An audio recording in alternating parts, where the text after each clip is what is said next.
Vanguard. Knowledge born. Yeah. United front. Tell it. What you want, what you want, what you want. To the Knowledge Radio. We in here. What you got? Dot.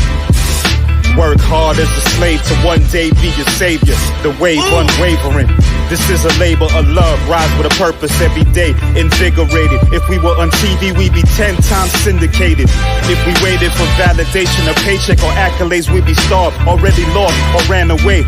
But when you're square, solid, and your circle too, you don't need a place for silence. The concept is conquered through media, not areas of people activity. A mix that don't lose ethnicity, tightness that don't lose elasticity. Explicitly, this isn't where we give the novice regard. Nah, this is where knowledge is born.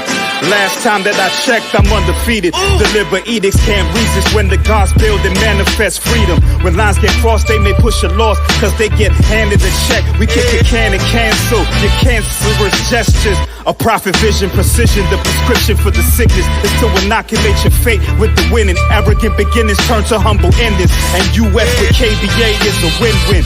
1K, 1K.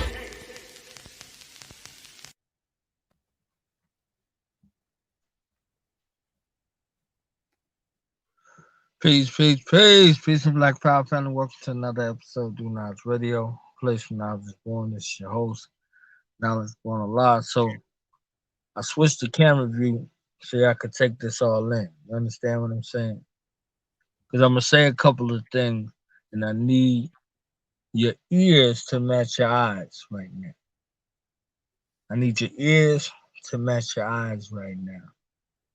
Because I need you to understand when I introduce my Nsw, my king, the leader of Henensu. You saw the queen mother of our nation accompanied by her sister. You saw that. We call that goddess rap. I need y'all to understand that. I also need y'all to understand the epitome of leadership and what the penalties of leadership looks like for you out here who want to take a moment to say, I'm going to start my own shit. Because that's how you talk. I'm going to start my own shit.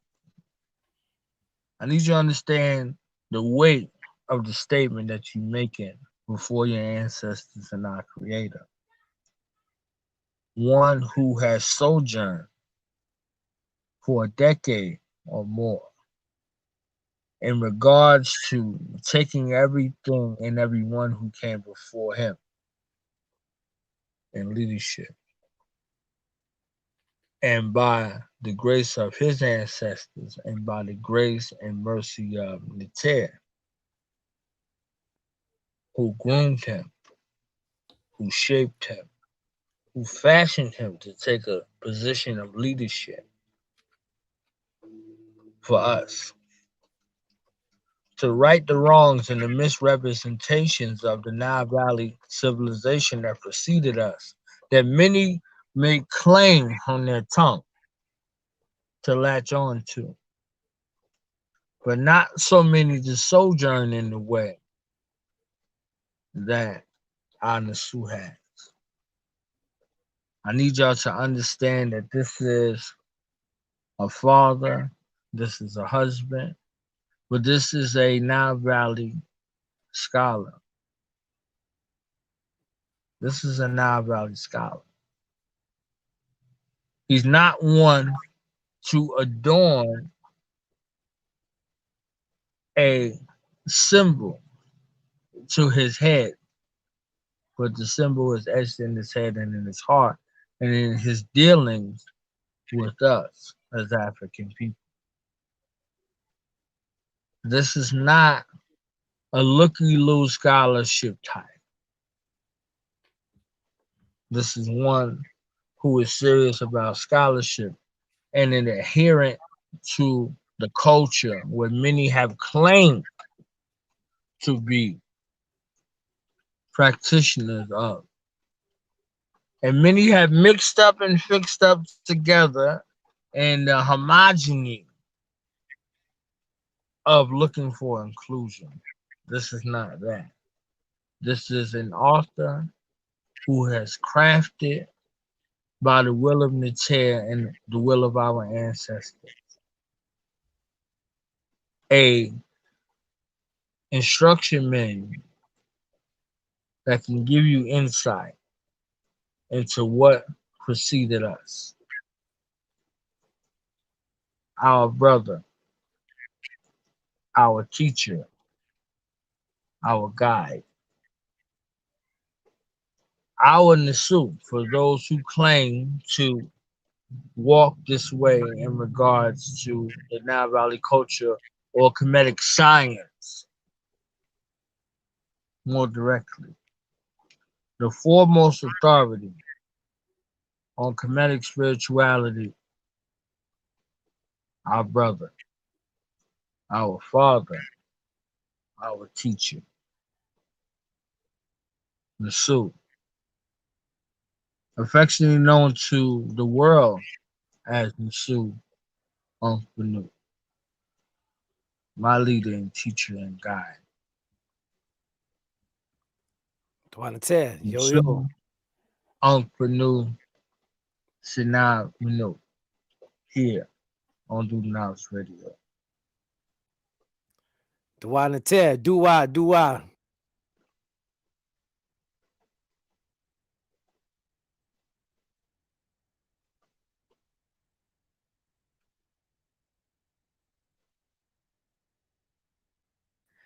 You know what I'm saying? But it's an honor, brother, and a privilege as always to be here on the illustrious platform with my illustrious brother, Knowledge Born Allah.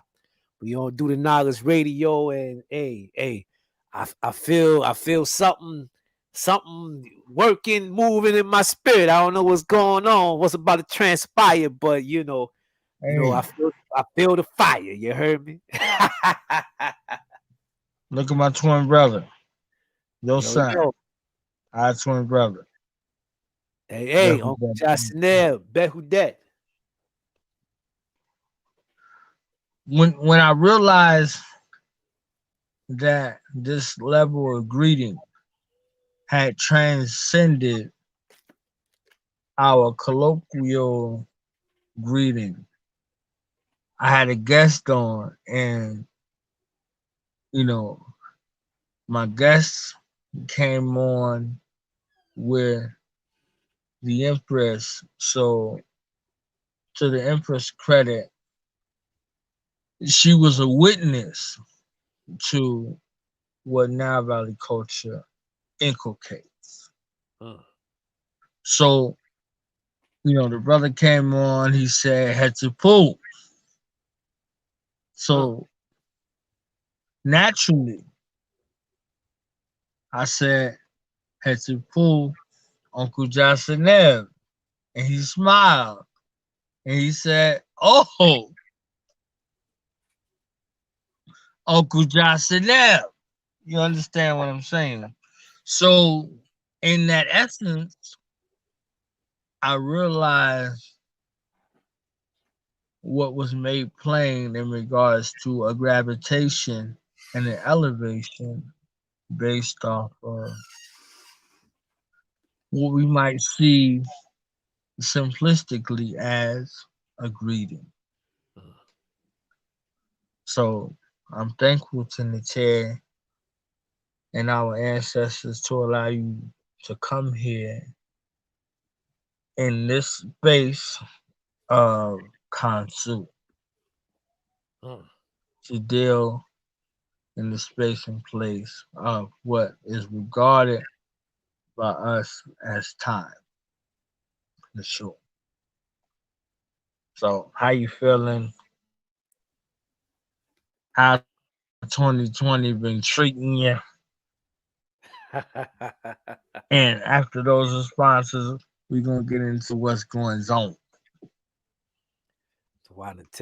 Yeah, let's talk about what's going on. You heard? Yo, I'm feeling great. Um, you know, Sinebti, I should say, Sineb cool, right? I'm well. I feel good. Um, I'm in excellent health and spirits. Uh, you know what I mean? It's been an interesting year, as far as 2020, for everybody, think the year has definitely been one that tests your metal. This is an initiation year for everybody. It's a year that really, really forces you to face yourself and to see what you are made of. What have you spent your previous years, right, doing? Have you been preparing? How has life prepared you for the moment of crises or the crossroads or useket in ma'ati, where your heart is weighed? You know, this is the type of year that I think has been for everybody. I saw a post earlier where uh can't remember who shared it, but they referred to the year as a year of forced evolution. You know, a year where Sukari, has dragged our asses. You know what I mean? To get our acts together and to get right and whatnot. So definitely I can say, I'm not above that. I experienced that with the rest of us, right? I'm right here with the rest of us. Now me, I've always been the type that, if I got my ass whipped coming up, didn't have to happen twice for the same thing, you heard? So, you ain't got to tell me twice. You ain't got to drag me too far before I get on the good foot. You know what I mean? So, the year's been one. Um, you see, I got glasses. I didn't have glasses the year before. So, like the number of the year implies, 2020 has been a year of correcting the perspective, correcting the outlook, and correcting the approach, cutting the fat, getting back to the fundamentals about what this thing is about, what we're here for, what we're here to do, what we're looking to accomplish, and really getting focused and honing in on that and tightening up. Cause a lot of us that thought we was ready got caught slipping this year. You know what I mean? We got caught slipping. So definitely it's a year that we should really take stock and look to never get caught slipping again. You know what I'm saying? Never get caught slipping again. Tighten up. So, other than that, man, all has been well. We had to postpone a lot of our normal annual activities and make some adjustments and adaptations and whatnot to be able to keep going in spite of. But you know, you know, my nuclear family, the Benu clan, is well. Most of my family's well. We lost a few people, during the year, and definitely I think that it's one that you know, it forces you to really put things in the right perspective. Right.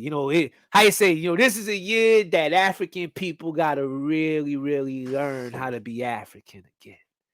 You know what I mean? And if African spirituality is about family, this is the year that really showed you, you really became an African spiritual practitioner this year, and having to be with your family and lean in on your family and face those things you normally run from, you normally get out and escape to.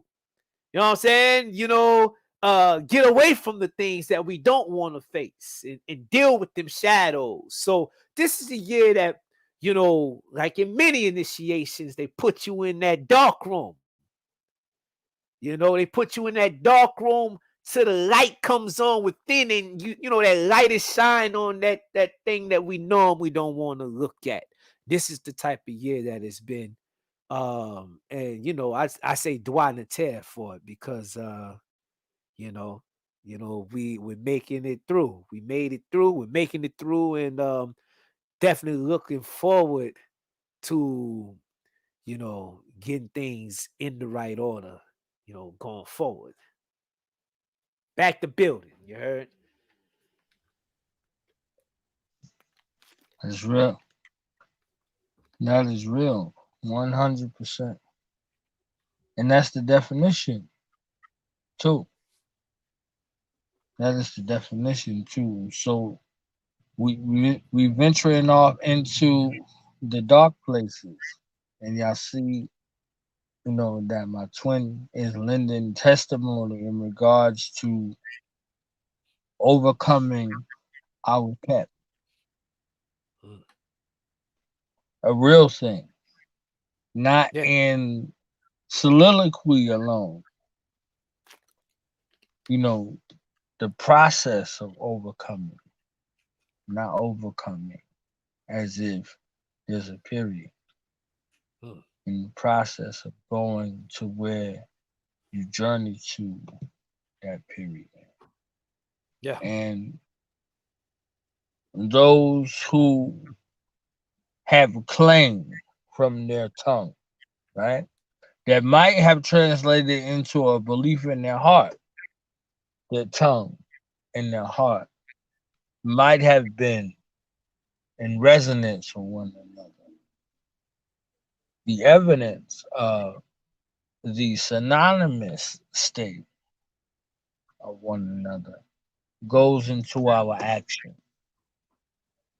What you say lines up with what you do.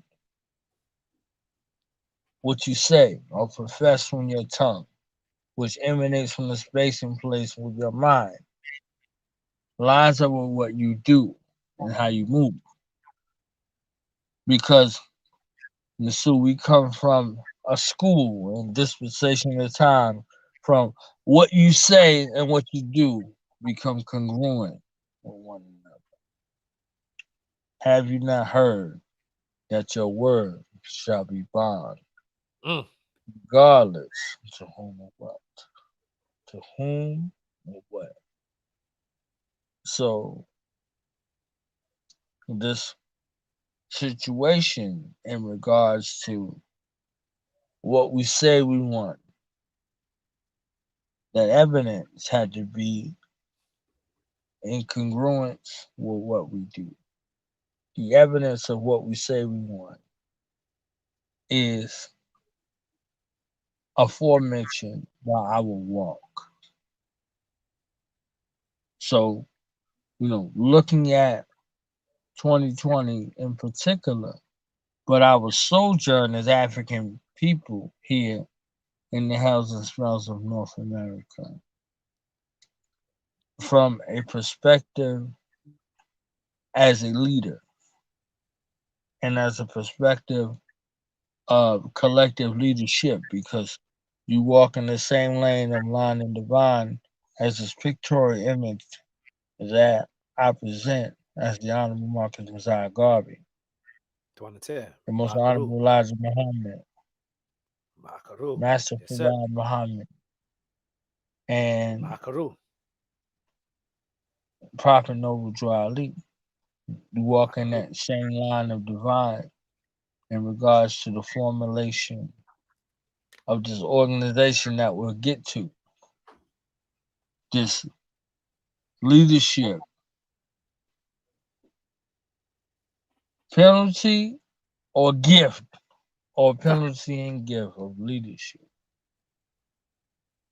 When you look back to Henensu's formulation and you look forward to Henensu's elevation, this crowning process, how have you sustained self and your relationship to our ancestors and the tear and to your family amidst all of this chaos that has been associated and falsely attributed to Nile Valley culture and Nile Valley civilization? Hmm. Well, you know, first and foremost, salute to all them great ancestors that you mentioned, right? And you know, definitely many others, elders, right? Many elders that still here that kind of went before, and paved the way, in the reconstruction and the reestablishment of Nile Valley culture. My work is a continuation of their work and a rectification of their work. And that's the plate that I chose, right? You know what I mean? Or the cup that I chose, right? If you want to say it that way, you know what I mean? When the cup came my way, I didn't say pass it from me. I snatched the cup. So this is the plate that I chose, right? The Pertim Hira, it says that Heru is the offering and the altar, right? Garvey said that leadership is the path of self-martyrdom, right? Um, I say these Negroes ain't gonna kill me, I'm gonna kill them. And what does that mean? Let me be clear, right? I'm a competitor, and I have a tendency, an inclination towards ruthlessness, naturally in as a competitor. I'm a child of Heru Behudet.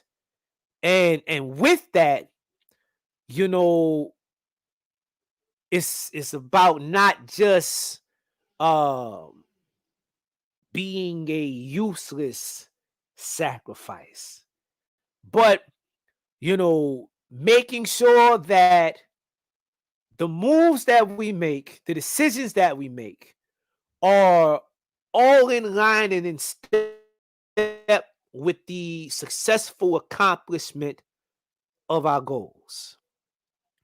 And getting as practical as possible, for me, it has to make sense. Something I heard the brothers from the Hebrew community speaking about yesterday, on the platform, in regards to their father telling them and raising them on that that concept. It has to make sense. For me, it gotta make sense. It has to be practical, and there's certain fundamental questions, that needed to be answered. And there were problems that needed to be solved, and I think that the biggest thing, number one, was the issue of culture and the issue of identity, and how to tackle that in a fundamental way, in a very pragmatic way, right? In a practical way. Um, I'm not trying to be, the king of black folk, or the king of Africans, or the Lord and Savior of African people on a on a grand scale. I'm simply trying to spark the fire in as many Africans that I can, that are within my grasp, you know, and to light that candle, you know, and in that, you know, it's a thing of defining we when it comes to organization purposes, right? Organizing and being practical and focusing on quality versus quantity, being practical, defining we, building families and strong family units, and establishing strong family ties and connections, and having a shared cultural outlook, having shared purposes and shared agendas, and you know, if you can agree on a vision with a few families, right, then you have accomplished a great deal of your task in making whatever visions you share manifest, if you both agree to work towards it. So that's the biggest thing for me, right? When we say we, there's a bunch of we's, right? As African people. So it's a thing of not being divisive, not being completely isolationist or anything like that. But if we're talking about working efficiently, right? If you have something within your scope, you must be in a place, in a state of mind, a frame of mind, that you don't allow too many deterrences and distractions and considerations to get in the way of what it is that you've been given from the tear and from the ancestors in the efforts to accomplish that goal. Right? So while I'm competitive, I'm not competing with anyone. I'm competitive in terms of life, right? As a former track athlete, right? It was about winning, and it was about PRing, right? It was about pushing yourself and accomplishing self goals, right? So for my community and for my family, the vision that I have, right, have been given is to make our people, do my part to make our people and move our people closer towards having something for ourselves, doing for ourselves, right? Being able to sustain ourselves, getting our own land. You know what I mean? Getting our own land, growing our own food, right? Going back to our people on our continent, you know what I mean? And getting to a space where we don't have to worry about whether or not our sons and daughters are going to live, right, after leaving out of the house, right? Have to worry about whether or not someone that is supposed to be a public official, right, or a public servant might offer them as a sacrifice to their shield, right? We don't have to worry about that when we are in our own and amongst our own, you know?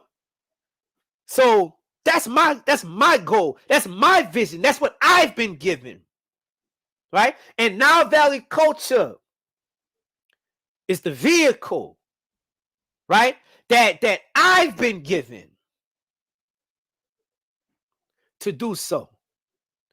And it just so happens to be an ancestral skeleton key that allows me to go in and out of any African culture, in and out of any African tradition, in and out of any African language, and be able to communicate with the people that I find there. Right? So, you know, that's what it's about. That's what it's about. So, you know, being practical, defining we, right? Establishing ma'at, like when Ra stepped out to create, said he first had to lay a foundation in ma'at. He had to establish the law, right? What are the principles that we stand on? What are the standards, right, that we're aspiring towards to live up to and to accomplish, right? And what are the taboos? What are the deal breakers? What is the no-go? Right? What is that line in the sand that once you cross it, that's it, deals is all. Those are the things that we have to establish as a community and as an organization, as a family, for the purposes of building and being efficient, being effective in building, and keeping our words. Keeping our words. You know what I mean? Being ma'akaru, right? Keeping our words. When we say we're going to do something, we do it. We make every effort to get it done. Right? We make every effort to get it done. So that's that's really the short. That's the short answer. Doing our part. Right? When you try to do something, out of a space of delusion of grandeur, out of a space of what do you call it, savior complex, try to do something out of a space of biting off more than you can chew and getting a little too big for your britches, as my ancestors and elders would say, right? Getting a little too big for your britches, smelling yourself a little bit too much. You end up speaking beyond your capacity to produce, right? And you oftentimes end up in competition with others that suffer from the same psychosis that you suffer from. And that's a problem, the ego that compels us to do this, right? To do that. And like we got something to prove.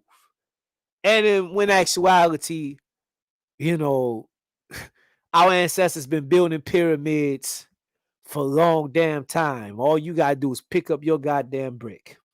Pick up your brick. Pick up your brick and put it on there. You know what I'm saying? Pick up your brick and put it on there and get the hell out of the way.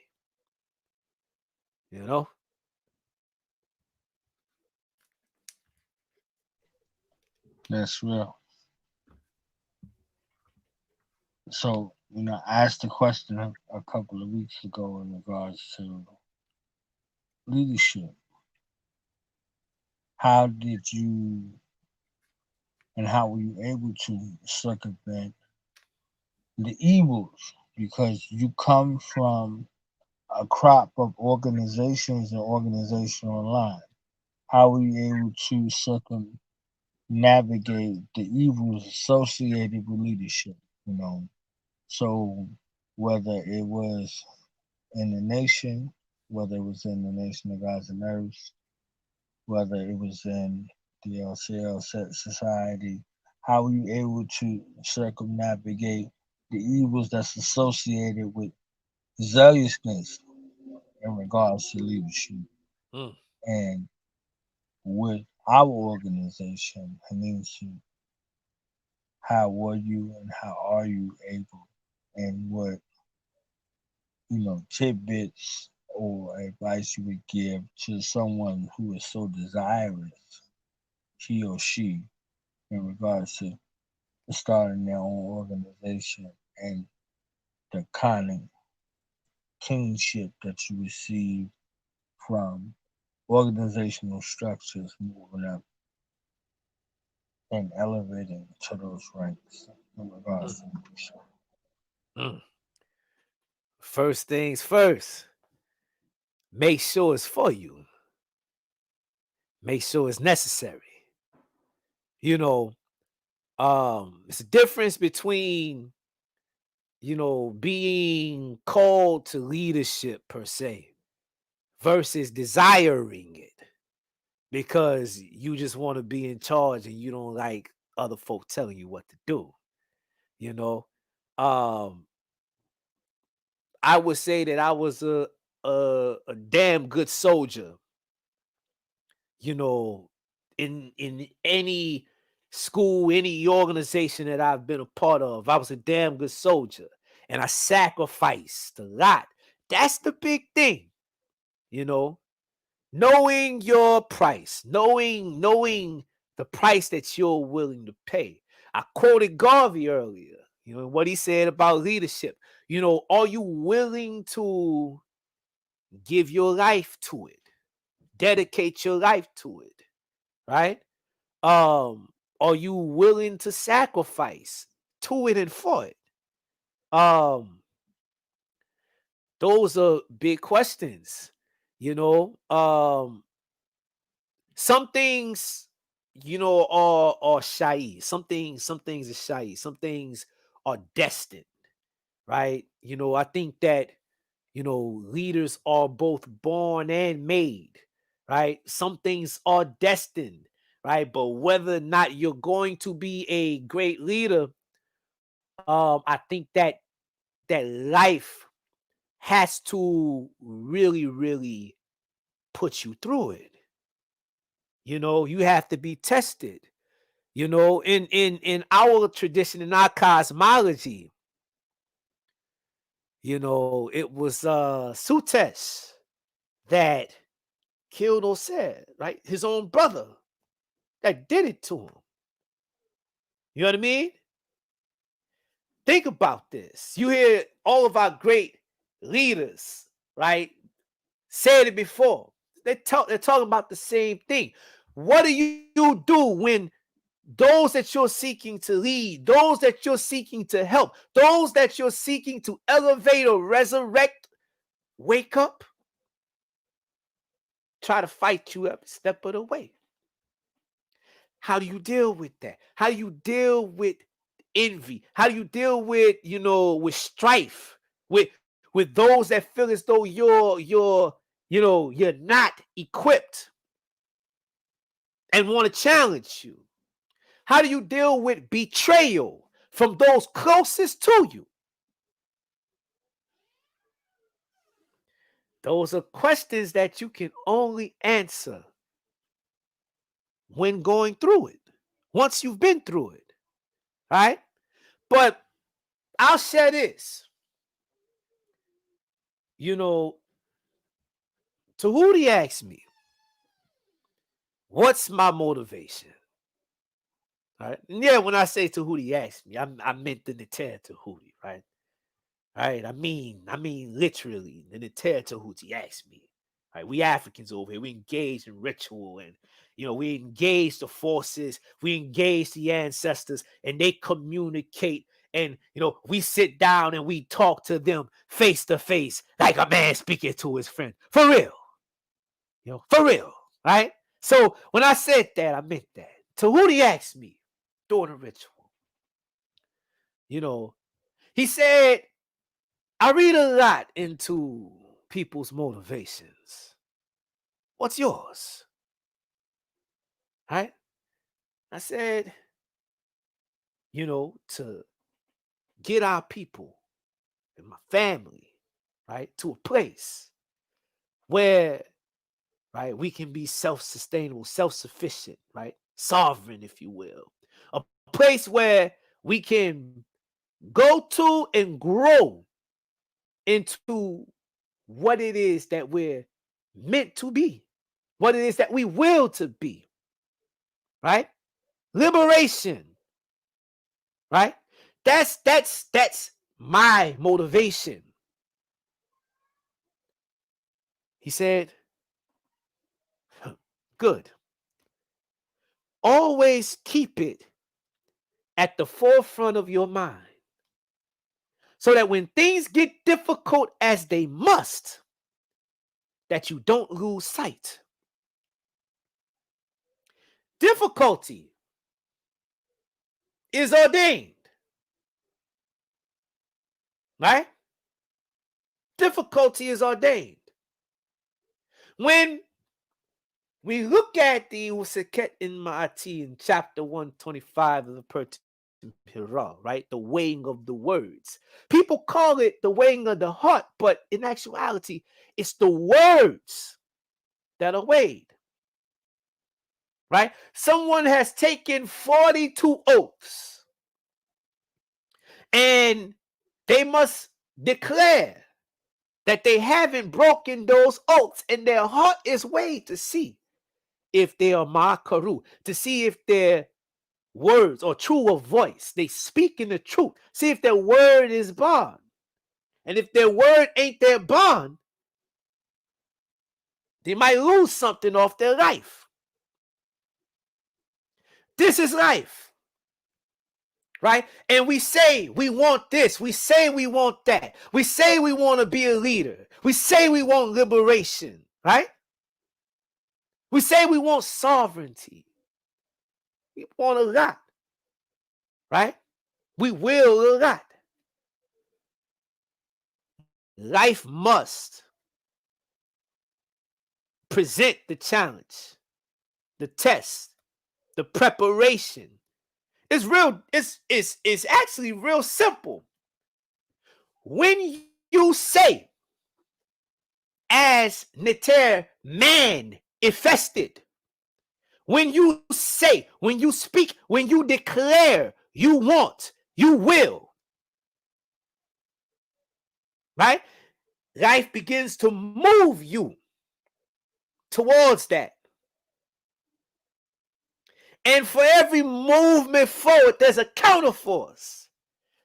Your pep, that friction, right? Your sutesh, that adversity or adversary must present itself to you. But indeed, that adversary is your kunum, it's your friend, it's your it's your greatest initiator, right? It's really your godfather, preparing you, testing you, providing the resistance necessary to equip you with what it's going to take to accomplish what it is that you set out to do, will to accomplish, and make sure that you're able to handle it once you get it. All right? So, know your motivation. Keep your eye on the ball. Be practical and not petty. It's the best thing that you can do. Be practical and not petty. Right? If this is the apex of the pyramid, make all of your choices, all of your decisions, all of your goals converge towards that apex. Be synergistic in your movements. Right? That's the best thing to do. Keep your eye on the big picture. Keep moving towards it. Right? And know when to, be severe, and know when to be lenient. Develop good judgment, right? Make sure that, penalties don't supersede or exceed, the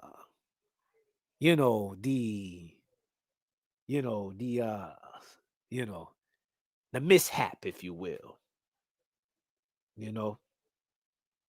So these are things that you learn with time. It's not easy. You learn it with time. You got to go through it.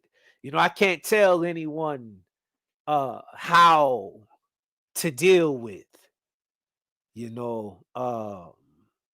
overcoming betrayal, right? Right? I can't tell anyone how to deal with that other than keep your eyes forward, focused on what it is that you've chosen to define your life, the plate that you chose, the cup that you chose. Keep your eyes on it. You know what I mean? That's it. You know, if your feelings getting hurt or your heart getting broken or whatever is enough to deter you, then maybe you chose the wrong cup. That's all I can say. You got to think about it.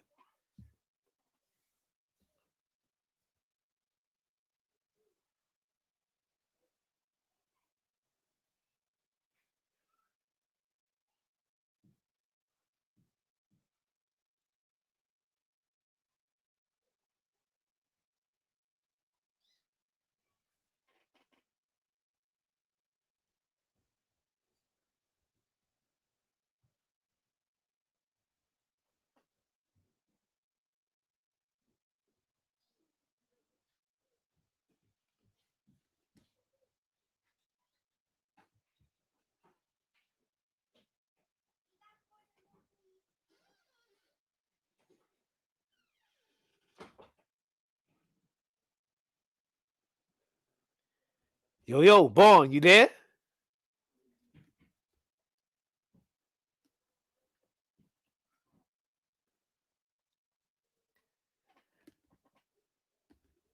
Okay, like I say, I think Born might have dropped off.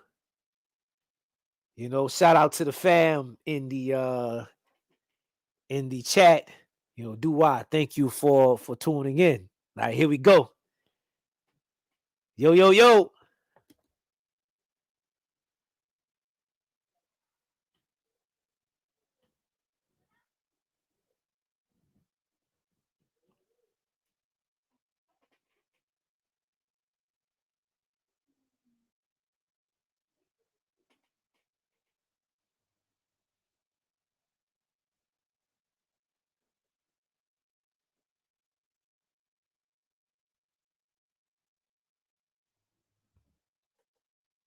Yo, Born, you there?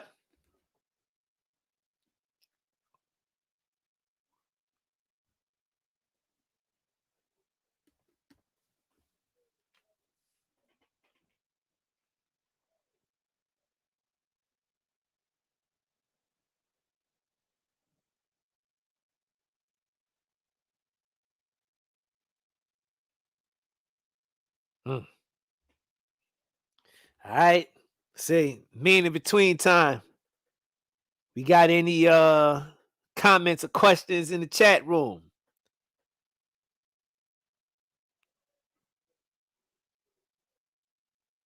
Okay, I see one from God Bit.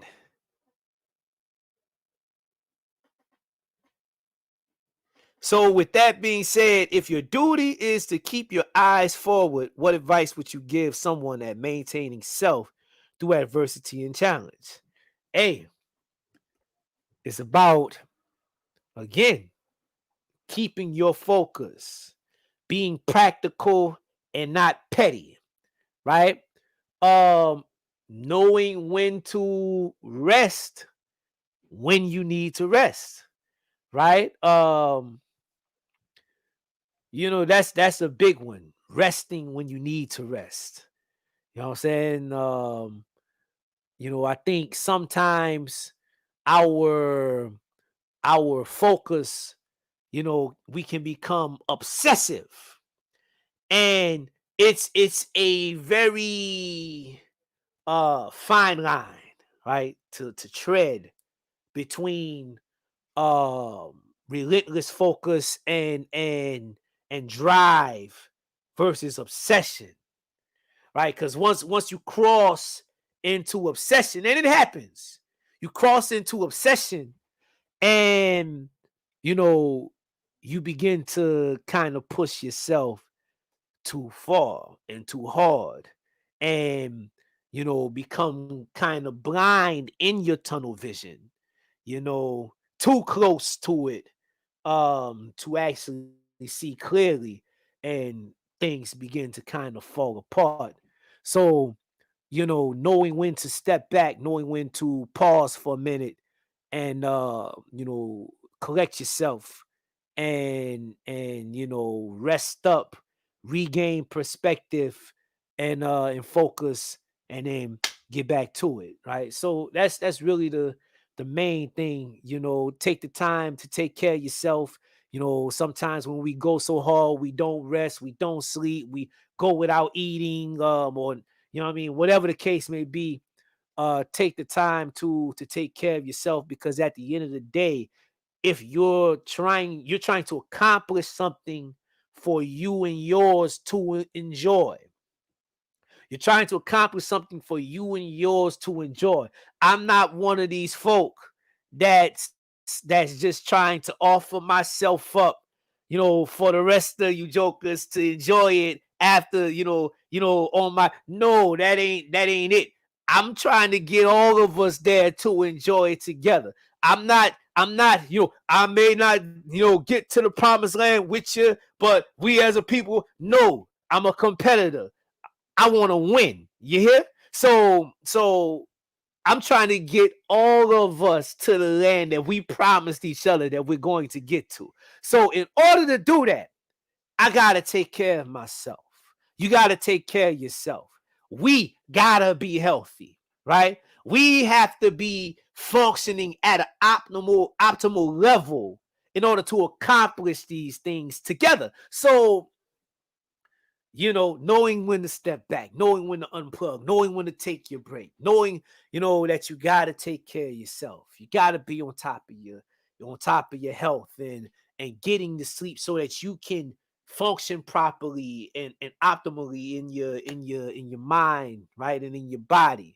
It's about efficiency, right? So, that's the thing, right? Also being knowing the difference between being active versus being effective. Right? Sometimes we can be so active and be going so hard, and we don't realize that that's all we're doing. We're just being active. We're not being effective. You know. So again, taking the time to step back and reassess, recollect, and recharge is an important thing to do. Um, on the path to accomplishing your task and leadership in general, especially leaders. Oftentimes we go so tough and we neglect ourselves, and then we fall into that self martyrdom that Garvey was talking about, right? That's one way to go about it. You know what I mean? And I've gone about it that way before, but you know what I mean? I've decided to do things a little differently. You heard?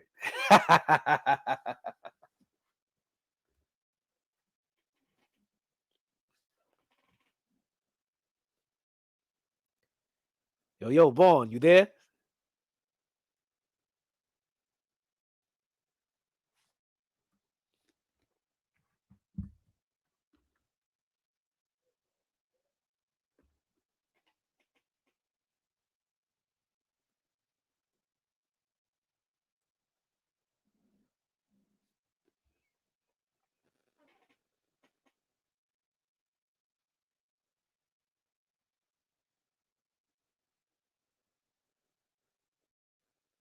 All right. Like I said, we got any more questions in the chat? While we waiting on Brother Vaughn to get back in the building.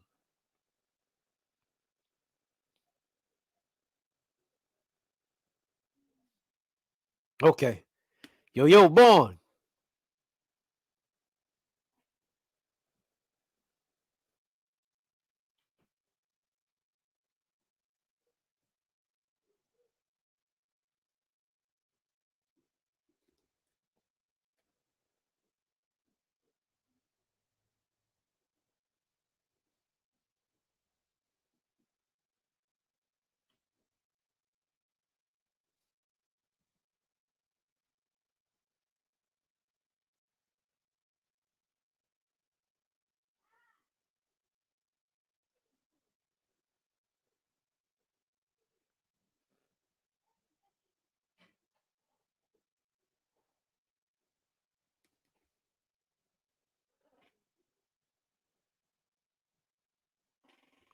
Okay. Well, I say, here we go. Another one from God Bit. Do why God Bit. By the way, y'all check out make sure y'all check out Goddess Rap. You know what I'm saying? Hosted by God Bit, Imhotep, and Marina Turt, Aankh Benu. You know what I mean? Check out the Goddess Rap, on YouTube. Um, God Bit asks, she says, you spoke about being active but not effective. How can someone change that if that's them? Um, I know some don't recognize they're not effective. That's a good question. I think it's about having a plan. I talked earlier about synergy, you know what I mean, and convergence towards your goals. You know, making sure that there's convergence, making sure that there's synergy, making sure that each thing adds on to the next and supports the next, or supports the big picture in some kind of way. That's a very good way to approach it, and a good thing to keep in mind. Not allowing ourselves to get distracted by things that are deterrents, or what we call wasted motion, right? So some people just feel like they just gotta be doing something, and that's not it. Like, what your goal is. Oftentimes, when we find ourselves just being active and not effective, it's because our we don't have a big picture in our minds. We don't have a big goal that we're working towards in our course of actions, right? So that's really one of the easiest ways to get distracted, because you find yourself saying yes to a lot of things that you should have said no to. You know what I'm saying? You say yes to a lot of things that you should have said no to, because we're in just being active, just doing whatever kind of space, and we're not asking the question about how what it is that I'm doing ultimately helps me get towards what it is that I'm trying to accomplish. So, I always say it's important to know what you're doing, when you're doing what you're doing. Know what you're doing, when you're doing what you're doing, and why you're doing it. Right?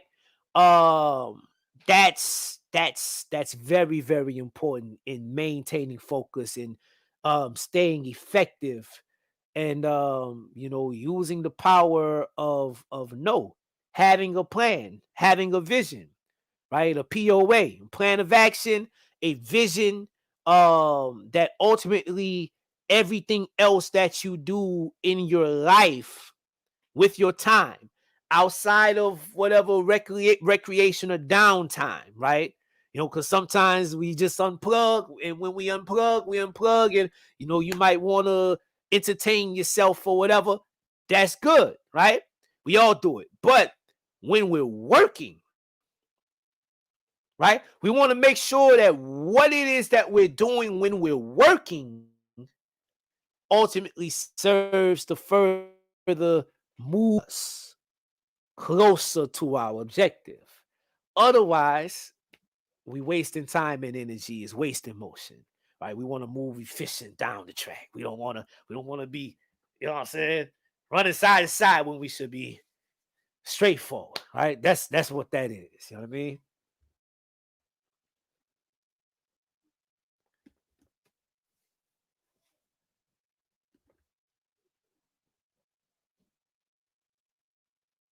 Okay. Any other questions? All right, you know what I mean? How you say I didn't prepare a lecture, you heard? you know, um, Brother Bourne have some technical difficulties.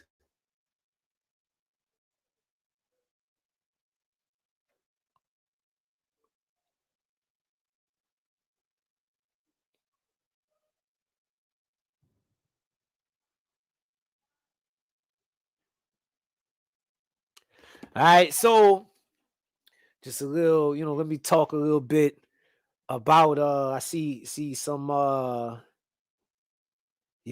comments in the chat. You know, Behudet said that the Nile Valley is a skeleton key. It is, you know what I mean? What we mean by that is, it's something that serves as an ancestral archetype for African culture, African people, both continental and diasporan, right? So, when we look at the Nile Valley, we can see markers and reflections of many African traditions and cultures, no matter where we go in the continent. And, it makes sense because no matter where we go on the continent, many people that you encounter, many ethnic groups that you encounter, they have it in their oral traditions, right? About a Nile Valley origin. You know what I mean? So this is what we utilize for our purposes in Pan-African nationalism, right? I'm not out here, we're not out here trying to make everybody join Henensu or make everybody practice Kemetic spirituality. No, you want to, I say, you want to practice whatever you practice whatever you practice. But, when you come to Henensu, and when you come to me, you're given a set of tools. You're given a set of tools that's really like a universal African passport for traditional African culture, right? To the point where no matter where you go, you see your A alike, as we used to say. You know what I'm saying? You see yourself no matter where you go in the world amongst our people, right? And that's a very, very important thing, I think. You know, Also in terms of the way that the language is constructed, and as a lingua franca, as an umbrella language, if you will. It's a language that was constructed to allow many different groups of African people to communicate with each other, no matter what dialect they may be speaking or where they're coming from. So that's why we learn the language as well as being able to practice the tradition better by getting the work, getting the rituals, getting the know-how directly from the text that the ancestors laid down, instead of guesstimating about it or looking through the Hebrew or the Hindu, right, for an understanding of it, right? That's not what we're looking to do. You know what I mean? So, we learn the language so we can read the text for ourselves, to know about the tradition and the ritual for ourselves, right? Um, you know, and as far as the actual practicing of it, or grabbing hold to Kemet, um for us in the diaspora, our ethnogenesis and our genetic makeup, there isn't one single African ethnic group that we can trace our lineage back to. Even when you go through certain DNA services, even African ancestry, right? You're dealing with an approximation based on what's within the good brothers database, right? But that's not your complete genome. He's not doing your entire genome. He's not doing your what you call your autosomal DNA. Right? Your autosomal DNA tells you, you know, everything that's in there, right? So, it tells you about this lineage, your mother's lineage, father's lineage, but it don't tell you about necessarily, let's say, if you test your Y DNA, you learn about your father and his father, this, that, and third, but you don't get anything about his father's mother, etc. So on. And then, the other way around for your mother's lineage, her mother, etc. So, it's important, right? That we have a proper understanding. So as Africans in the diaspora, knowing that we come from many different groups, right, in Western Africa, as our final point of departure from the continent, in West Africa, in Central Africa, right? Why, should we pick one part of our genetic makeup, right? One part of our blood from another, over another, right? Some might want to pick this group because they gravitate towards this particular part versus another. But, for those of us that don't necessarily want to do that, right? It is my position that Kemet, as the great ancestor shaking into Diop, suggested, right? It holds that ancestral archetype that makes is best suited for Pan-Africanists. And like we truly are Pan-African people, especially here in the diaspora.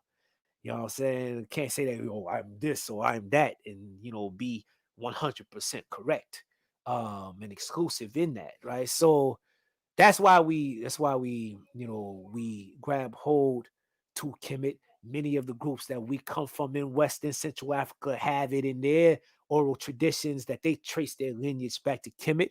And as a scholar in studying the language, we see evidence of that. As a scholar in studying the cosmologies and the ritual motifs, I'm able to see what I call the continuity and kinship of African culture and African people and traditions when studying Kemet and in studying the rest of African cultures, right? So, we study it all. We study it all and we unify it in our practice of the Kemetic tradition, right? But we study everything that we're made of and everything that we come from, all right? So, that's why we say it's a skeleton key. All right, all right.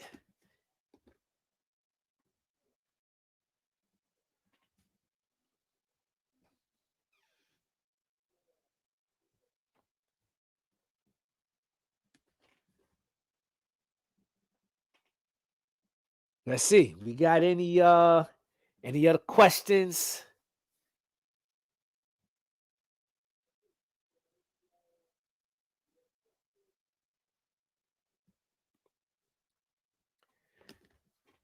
All right, let's see. In the mean between, since this is I guess supposed to be a black business spotlight, that's what it's say on the thing. We'll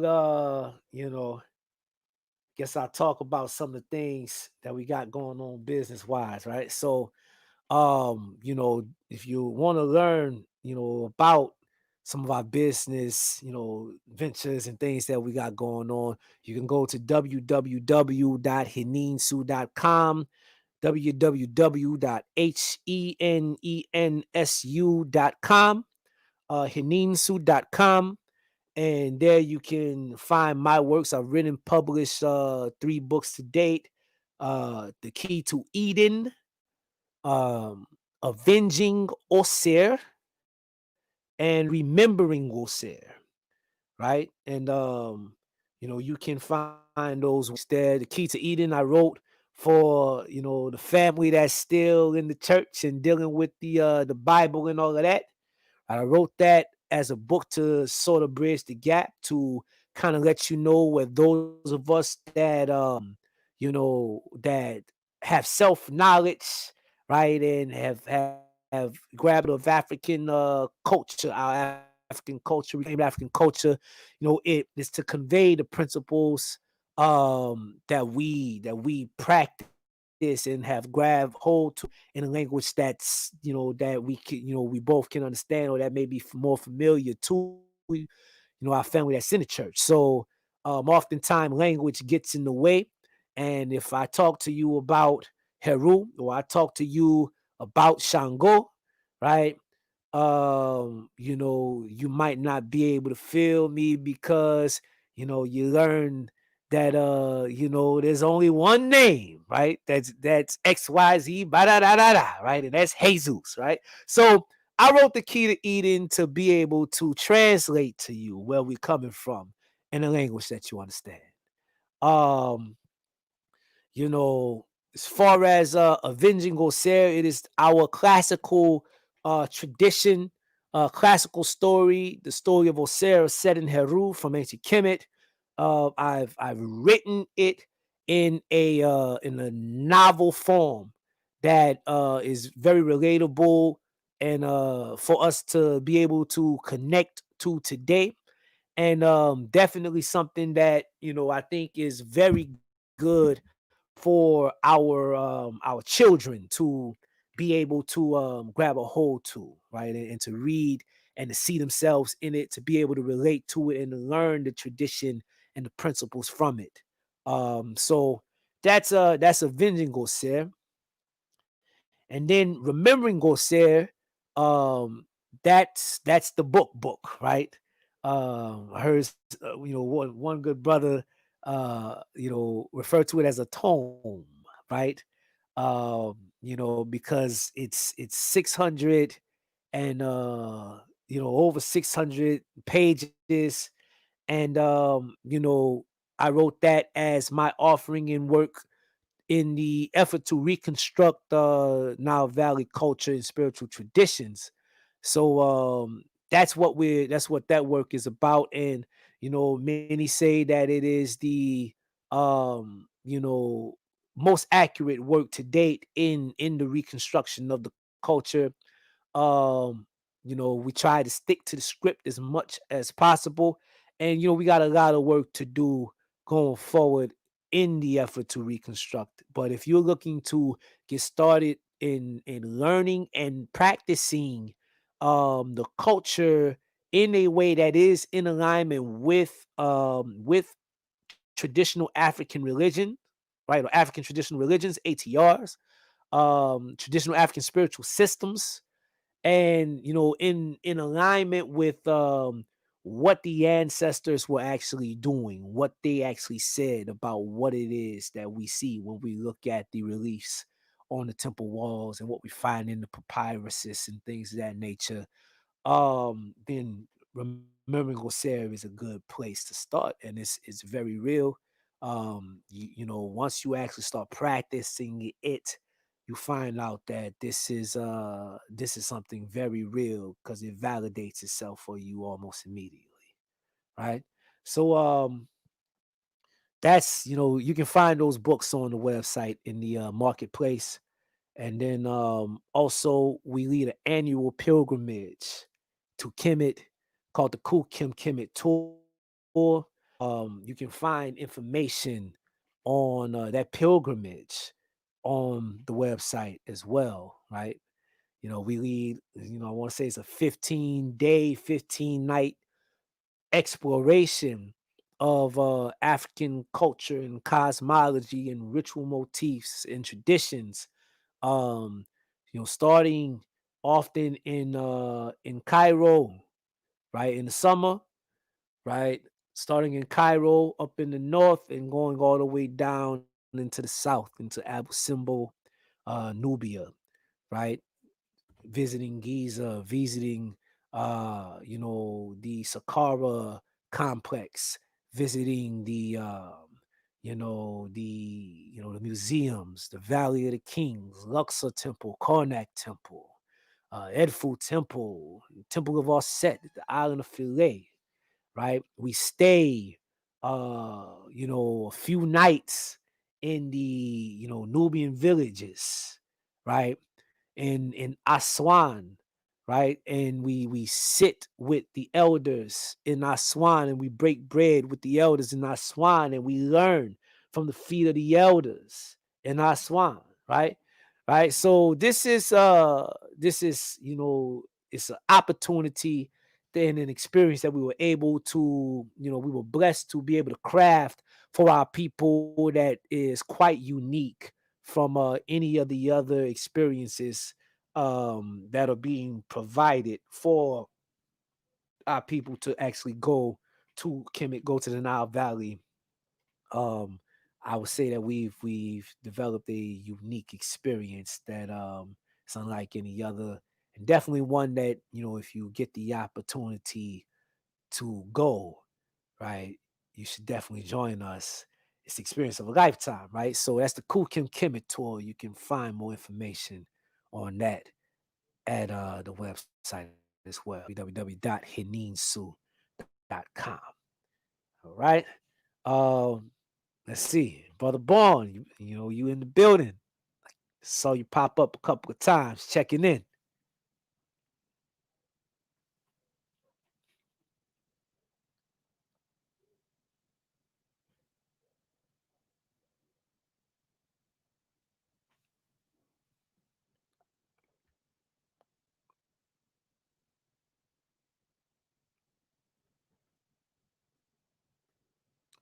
Okay. All right. See what else we got going on. We've you know, just in terms of the work in reconstructing the culture. Like this is about culture.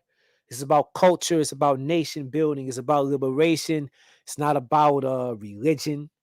You know what I mean? I don't really consider myself to be like a religious leader, nothing like that. You know, my teachers said that we need an entire culture. That's what I heard my teachers say. We need a culture. So in reconstructing a culture and every aspect of the culture, that's everything. That's food, the way that we eat. That's the way that we speak, right? The language, that's the spiritual traditions, that's that's the way that we raise our children, the way that we educate our children.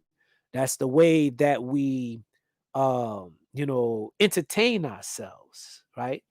Um so we also have ventures that deal in the entertainment industries, in the arts, right? We have musicians, right? So one of the things that we recently established is Henensu Music Group, right? We established Nsw Music Group, um, you know, for the artists and the producers and musicians that are within Henensu, and basically having a vehicle to get into the game, into the business, and to add on to the culture, do our part to reach our people and inspire our people through our creativity, right?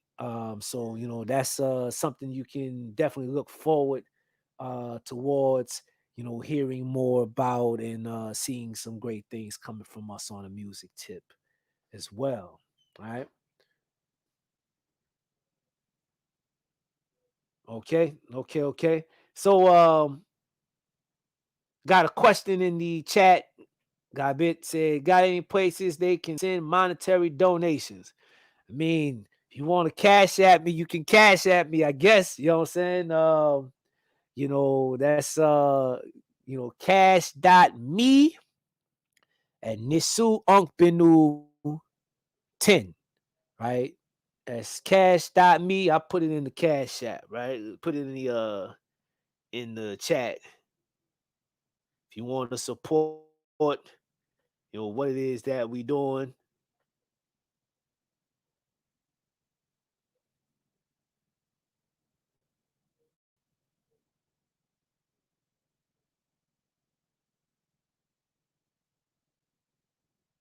Think that's right. I said, I think that's right. Right. But yeah, um donations are good, right? But work is better, right? If you want to work with us, help us build, right? That would be greatly appreciated, right? Let's link, let's build. And if at the time monetary donation is the best way that you can contribute or assist, then we appreciate that as well. Okay. Um, Shoot, I say, we got any other questions or comments, um, you know, from the family in the chat room. Say, Brother Born, are you in the building?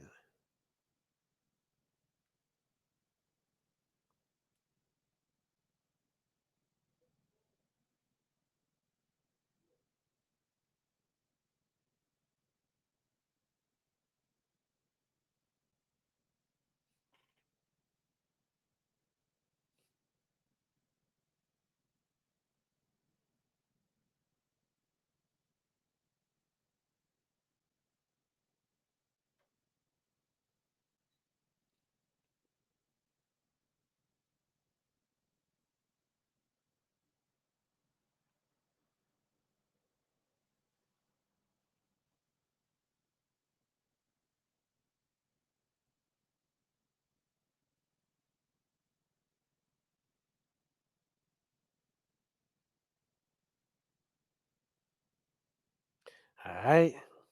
Let me get over here to the chat. Let me see. Okay. So, yo, if we don't have any questions, in the chat, I'm not gonna prolong things. I want to say, okay, got one from God Bet. You said you're working on music. When can we expect to see some productions?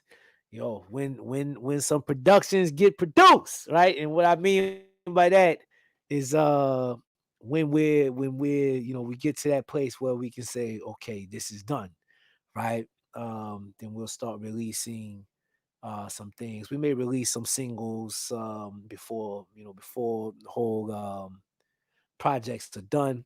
But I'm liking the work that's being done so far.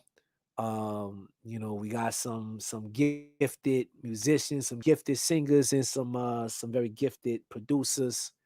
And I'm definitely looking forward to sharing our art, right? To sharing our art with the community.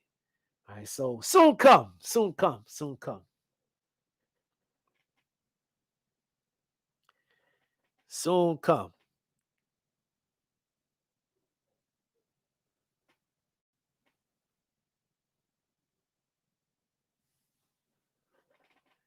Born. Are you back?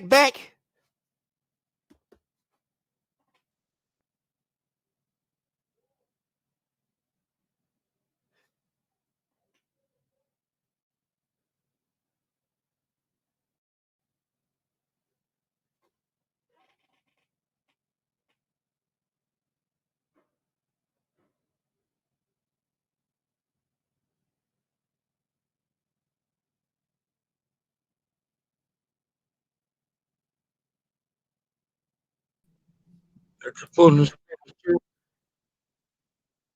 That's a pull. Yo. Dang.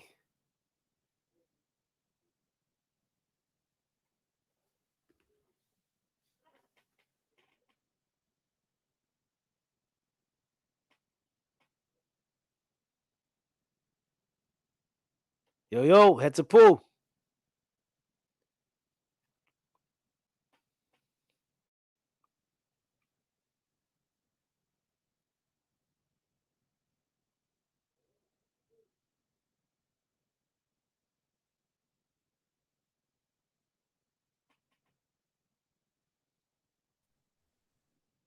Fullness soup. Can you hear me?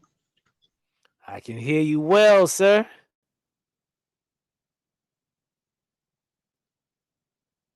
Difficulties. Yeah.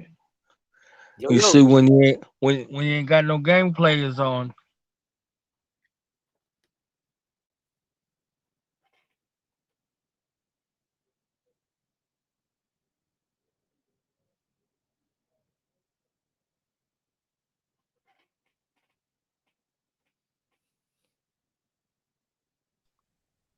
So can you hear me? Yeah, I can hear you. I can see you and I can hear you.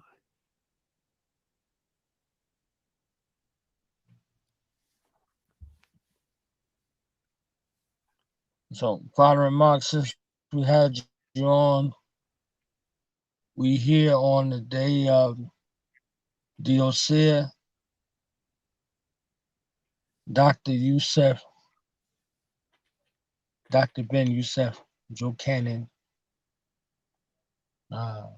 What words would you have for our family in regards to ancestral veneration and I will say Dr. Ben, affectionately known to the Wow. world?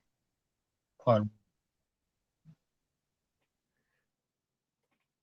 Wow. I say, Dr. Ben, Ma Karu, to the Ose, the Ose, uh, Yosef Ben Yakanan, right?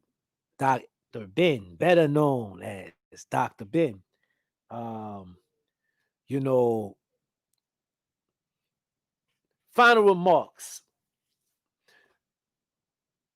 I think that as African people, the greatest thing that we need to grab hold of is our confidence. You know, and Dr. Ben, you know what I mean? Yeah, that's a good ancestor to look at and to, see as a great example of, when you grab hold to your culture, how it awakens that confidence in yourself and in your people to where you know you don't allow perceived limitations and obstacles and whatnot to stop you from doing what it is that you set your mind on doing for yourself and for your people. So, when I think about Dr. Ben and how the work that many of us are doing, myself, some of the others that are doing in terms of reconstructing the culture and also bridging the gap and bringing our people back to the continent, right, to learn about our culture, to learn about ourselves. This is, he was really the first to uh to do it like that, you know, and the obstacles that he faced and the sacrifices that he made. And people try to say he wasn't this or he wasn't that or he didn't have this credential or he didn't have that credential. And at the end of the day, all they're doing is really adding more to the greatness of the man, is saying that he was able to do all of the things that he did, right, in spite of all of those perceived limitations and claims and this, that, and the third, right? So, I know when I go to Kemet, um, you know, I see elders today that in Aswan that still talk about Dr. Ben, even though he's an ancestor, and they remember him. These are elders to me, but they remember him from when they were children. You know, I say, I want to say that there's nothing in our way, right? We just have to make the right decisions and have the determination to do what it is that we say we're going to do, that we decided to do, and we're not going to let anything or anyone get in our way. Um, that's it. That's it. And we put in the work for our people. We put in the work for ourselves. We elevate, the legacy of our ancestors. We stand on the shoulders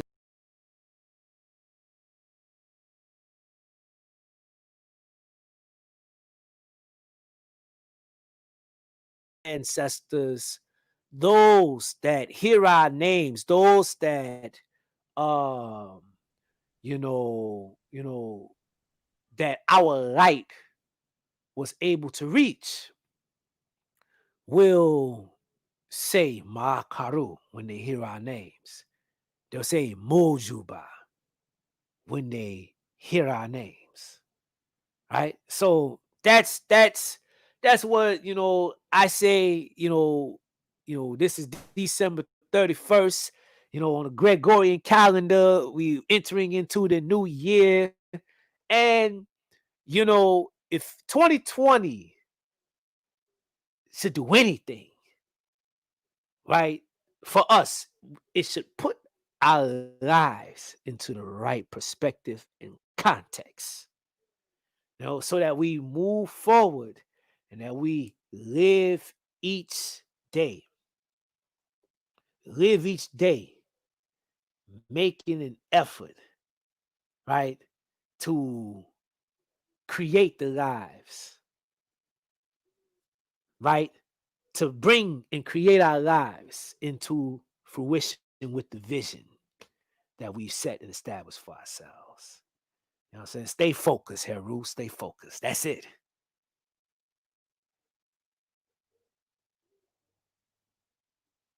So, two things before you depart. We here on the sixth day of Kwanzaa, and we on the Osir Dr. Ben's Day, moving on into the seventh day of Imani. We go from Kuumba to Imani. All 7 days you have endured well from a leadership perspective. But if we look at these last two, creativity and faith, these are the precipice that lead to the crowning that take place in Henensu, and the two Osiris that are the founding principles of these 2 days. The Osir Dr. Ben and the Osir Dr. John Henry Clark, Mm. in the representation of the two pillars of creativity and faith. You as a leader, as a visionary, as two pillars in one in regards to the mindset on how Now Valley culture would be perceived and interpreted by the past generation, present generation, and future generation.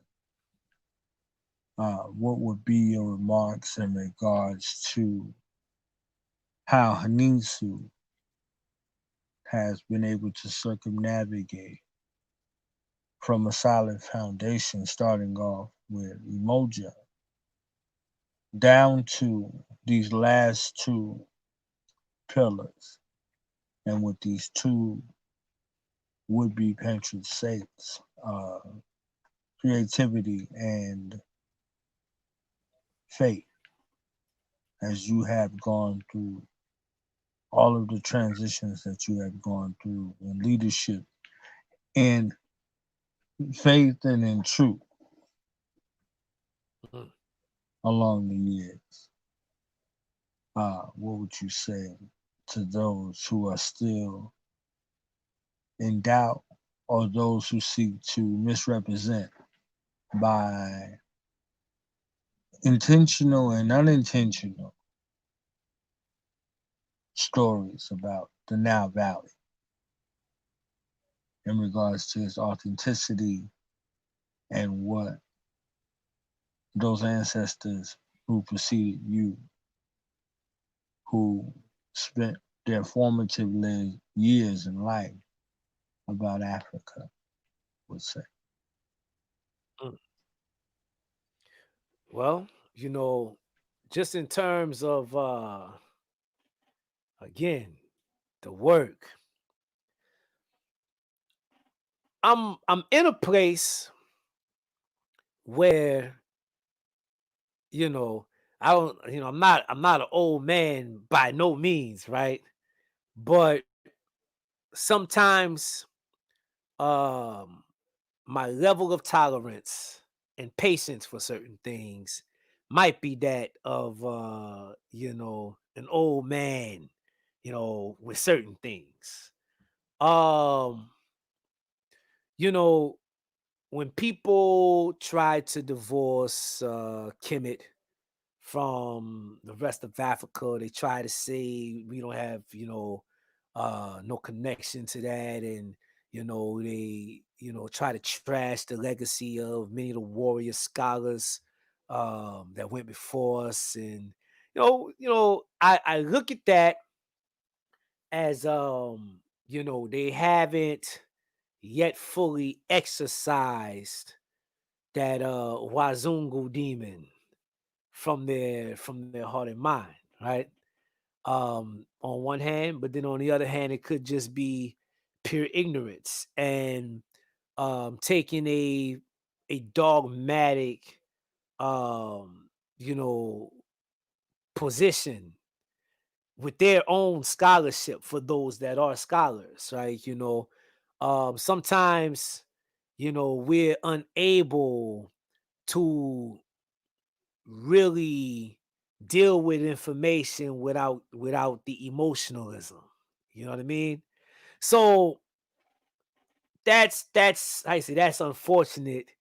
All I can say is, hey, I will them complete success as long as their success doesn't come at my expense or our expense. You know, so do, say what you want to say, just don't get in my way. It's that simple. Besides that, you know what I mean? You know, in respect to, Kumba and Imani, right?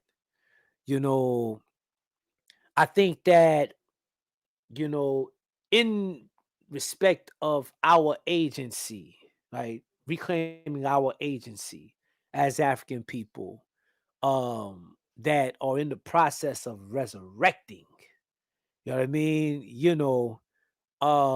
We have to take the agency to define ourselves and define our reality. It's a choice.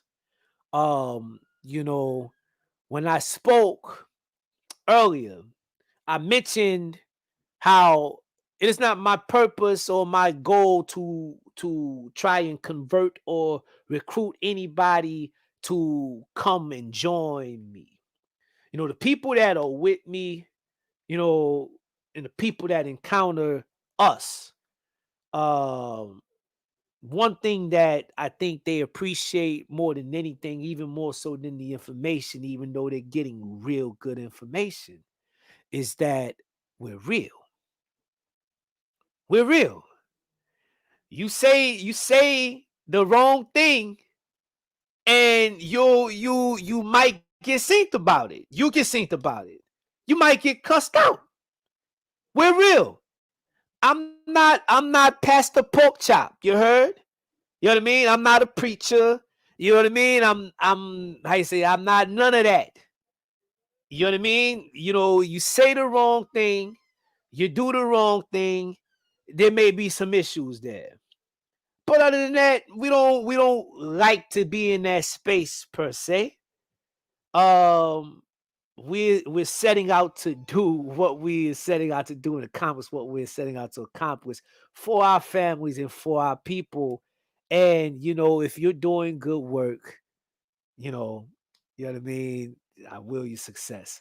Um, we're seeking to use our creativity, right? Our kaumba, right, to add on, right, and to do something for ourselves and for our people. And as far as faith goes, you know, I think that ultimately faith is about vision. They go hand in hand. It's not about sight, it's not about um what's right in front of you and letting facts elicit and empower your fear. That's not what it's about. So, as long as we have vision and we utilize our creativity for the purpose of accomplishing that vision or faith, we can't fail. We can't fail. I don't have to uh don't have to circumvent or circumnavigate any pitfalls or trappings or anything that any snares that anybody might try to set for me. All that have tried have failed, and that's again not on account of any greatness of myself or any greatness of Henensu in general, but some things are shy. Some things is destined. Some things are destiny. And when you are doing the right things for the right reasons and you're practicing and dealing with something that is real, not to diss anybody else, but I mentioned earlier about what Tahuti said to me, and it's not no, it's not no I'm not speaking figuratively or in a metaphor. When we deal with our ancestors and we deal with the forces, we understand that we're dealing with something very real. And from our perspective, right, everything that happens out here is a culmination of a process of what's going on in the spirit realm, in the duat. So as long as we handle business and organize things inside, we don't have to worry about nothing outside. Not nothing that ain't supposed to happen, that is, right? So, folk that do what they do, they do what they do. They got a job to do. I got a job to do. You know what I mean? And, if we cross paths willfully, it's for synergistic purposes. But, in the unfortunate instance, that is not synergistically. You go your way, we'll go ours. All right? And that's it. You know what I mean? So, stay focused. And we got no time for no clown shit. Frankly.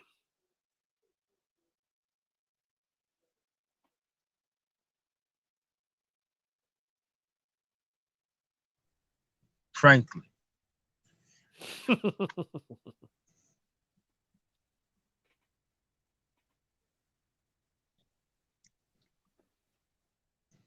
I want to ask you about this particular song right here.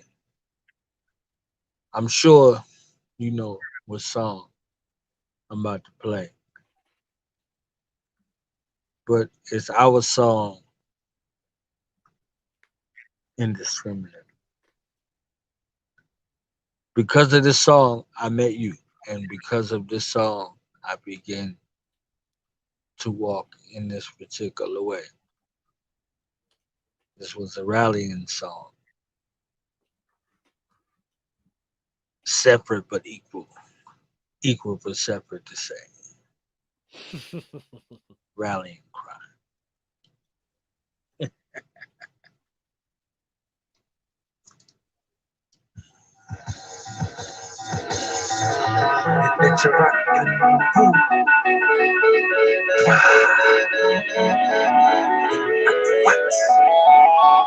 Here comes feelings that one to sing my witnesses.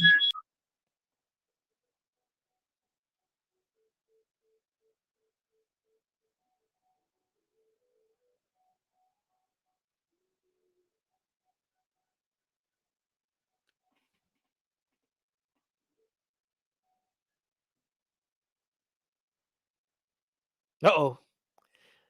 All right. That was Power Up, right? That he was playing.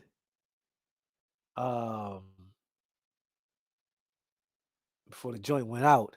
That's the song from the good brother Tahir RBG's album Hymns of the Whirlwind, Power Up, featuring myself. you know, shout out to the family over there in Florida. You know what I mean? Tahir, Mama T. Shout out. Divination, surprise, situation is going accordingly. Moving with oxygen and fortitude. Leaders is bad, leaders are no-go. Forces protecting something I don't know. Humble down, new way, elevate, give thanks.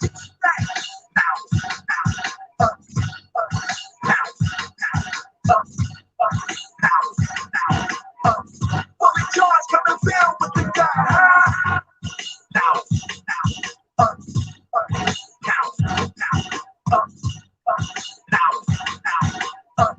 Fully charged, coming down with the gun. Being in control of your spiritual gifts. Something like a custom-made pistol grip. Keep it maintained way before the storm. They'll be going hard when the beat is on. When the beat is on, foul go strong. Now just look at that watermelon raw. Energy, ebb and flow. Never trip, let it go. Knowledge and things that both necessary. Will it succeed, but be hereditary. Mama and Papa, they both go get it. Into my nation, they bitch no bitters. More like the witches, they see me on the mound. That's how thugs can see me underground. Damn clever, I'm better. I can't die, I live forever.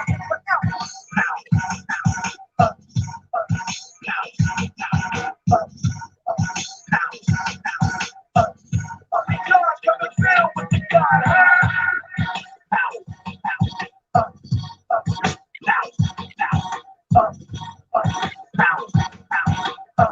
Fully charged, coming down with the God.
All right. Want to say.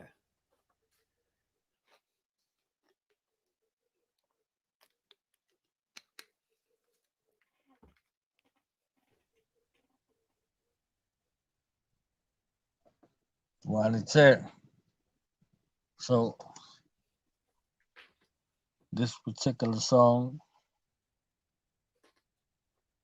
you want to give us a little background on what you can for that particular. Okay. Well, again, that's family right there. You know what I mean? That's my brother Tahir and and myself. You know, I knew that the album was in the works. He had been working on Hymns of the Whirlwind for shoot. Maybe the album might have been done for like 2-3 years before it actually dropped. you know, and quiet as it's kept, there were songs, there were more songs on the album that that were crazy that got lost. Think, you know, he had sent the joint to an engineer, something like that in Atlanta, and you know, some of the songs, like the engineer lost some of the songs or something like that. Something crazy, right? But that was a crazy album, definitely prophetic, you know, and relevant, especially, you know, to the time that you know, that we're in now, for sure. Here's another little uh factoid, if you will, about the album, and the process of the album coming out. Before, the cover that you see on that album ain't the original cover. And originally, he had all of those ancestors and the carnage or that you see, the havoc that you see in the background, but you had all of those ancestors surrounding Sekhmet, right? That was the original cover, you know, on the album. So, you know, I knew that that album was going to be something crazy, but he hit me one day, you know, and said that he had this song called Power Up, and he wanted me to get on the joint, you know, with him, and you know, do some chants or whatever on it. And you know, so he sent it to me. And I listened to the song, and immediately I knew what I wanted to do on it. You know, I knew that I wanted to um you know, invoke Heru, because that's what it's about. You know, when you listen to the song, you know, it's about, you know, the ritual of getting yourself focused, which is what we really been talking about all, you know, all day today. Getting yourself focused, having the confidence in yourself and in your abilities, you know, knowing who you are, powering up and building with the gods, right? You know, after you've powered up, after you've charged, you build with the gods. And that's it's a different, you know, perspective than what we get in, you know, many traditions and religions and whatnot. You know, we're talking about powering up and in building with the gods, like in our tradition, in our culture. you know it ain't no thing about just getting the Holy Ghost and spazzing out for a minute, and then you go back to whatever. No, we possess the spirit. We possess, right, these forces. We comprise these forces, and we bring them to the surface, to the forefront within ourselves. Like that Heru, that hero, is the supernal part of each and every one of us, right? And when we power up, when we charge up, you know what I'm saying, we build with the gods as a god and as God, right? So that's what that song is about. And you know, at the beginning of the song, it's a prayer or a hymn, an invocation, uh, calling on Anpu to open the way, and open the way for the ancestors of those that are listening to the song to guide their children, the listeners, to receive the words that are being spoken in the song. And it's a song calling on the Redeemer, calling on the Avenger, calling on the Shadi, the Savior within each and every one of us as African people, for us to power up, right? To actualize our divinity, right? And to save ourselves, right? To be the hero for ourselves and for our peoples. That's what that song is about. And at the end of the song, I'm chanting to Heru. I'm chanting to Heru, Heru the avenger of his father, Heru Nejet Yita F, right? Heru the Heru the vessel that carries his father, right? So this is letting us know that our ancestors and the divine exists within us. It is our body, it is our soul, right? And it is ultimately, our true selves in that which we carry forward and convey as we move forward and onward in life. And with that kind of power at our possession and in our possession, hey, ain't nothing in our way but ourselves. You heard? If you think that something in your way is something that can actually stop you, if you think that you can actually stop, right? Like my brother said in the joint, I can't die. I live forever. If you think that you can actually stop or be stopped, you've fallen into the biggest trick bag of them all. All right? So it's a thing again, right? Grabbing hold to that knowledge, that supreme part within each and every one of us, and using that to go forward and move out and accomplish our goals, right? I enjoy making it with the brother. He and the fam, they flew over. You know what I mean? And we went to the studio here in New Orleans, and we got it done. The crazy thing is the engineer at the studio that we went to was born and raised in a Sarasette society. And neither one of us knew that before we got there. But once I started chanting, he approached me and he's like, "Yo, you in the Sarasette?" And I let him know a little bit of my history and whatnot. And it was crazy because he was like, "Yo, I was born and raised in the Sarasette. My mother is XYZ, blah, blah, blah, blah, woo, right?" So, that's a prime example. When you keep hearing me say some things are Shai, some things are Shai, right? And when things line up, when you're in alignment with your Shai, you can't lose, right? So you got to stay sucker free, and the best way to stay sucker free is to live your Shai, live your destiny. You know what I'm saying? Live your calling. Stop faking and fronting. You know what I mean? Do your thing.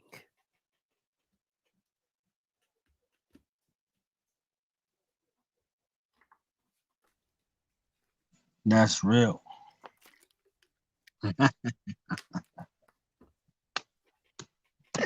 Yes, sir. And step in. Okay. Before we go, I just want to ask you about the book because, you know, due to the technical difficulties, I didn't get a chance to get into the layers and the intricacies of who you are.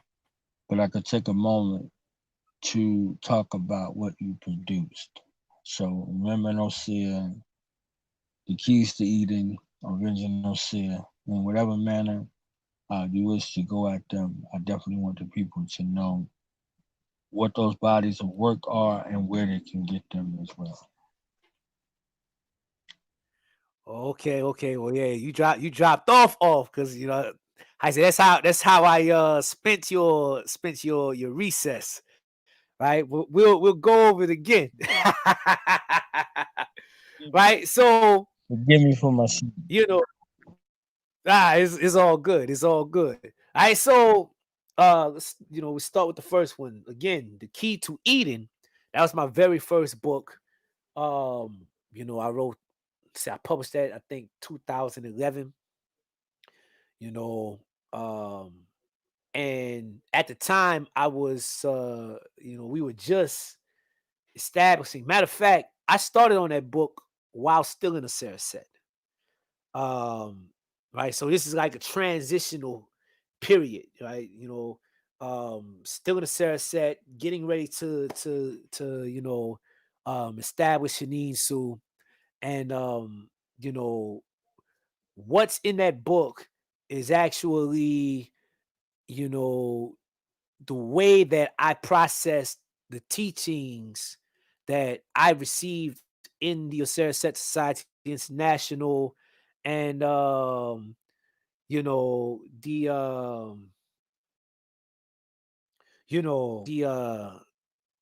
way that I wanted to translate it, process it and translate it,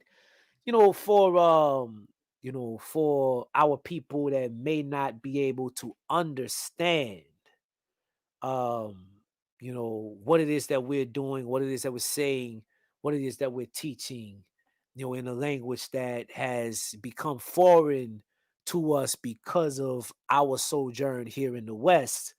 Our um culture greatly being stripped from us. Yeah, there are a lot of things that we retained, right, in our culture. Some things are just, it's in the blood. It's never gonna go, right? But on the spiritual side of things, on the religious side of things, we've had a lot, stripped, a lot demonized, and things that things that are natural to us, things that we've done forever, have been demonized, to where we looking for somebody else to give us God and to tell us about something that we brought to the world, right? So, I knew that, they wasn't gonna, my folks wasn't gonna be able to hear, uh, me talk about Heru, right? I couldn't come giving them what's theirs, which is the hoodoo, which is the voodoo, right? Couldn't come direct like that. So let me use the Bible to communicate to you the truth, right? That I'm trying to convey, right? So that's all. That's what the key to Eden is. And that was my first work, and a lot of people, I got a lot of positive feedback about it, opening people up, and starting their journey to getting deeper into this, spirituality, and breaking free from a lot of the shackles that Western European religion has placed on their minds and spirits. So um, that was that. Then I had to say, okay, you wrote that book. Now you gotta really go in for on the Kemet, on the Kemet tip. So um in the work of reestablishing the culture, and remembering Gosser and the vision of Gosser, really speak or reflect my family's personal journey, especially the transition from the Asera Set Society, which I have a lot of love, respect, and admiration for. I have a lot of love and respect and admiration for Raul Nefer. I tell folk that know me from back in the day, they know that I was a very, very angry individual.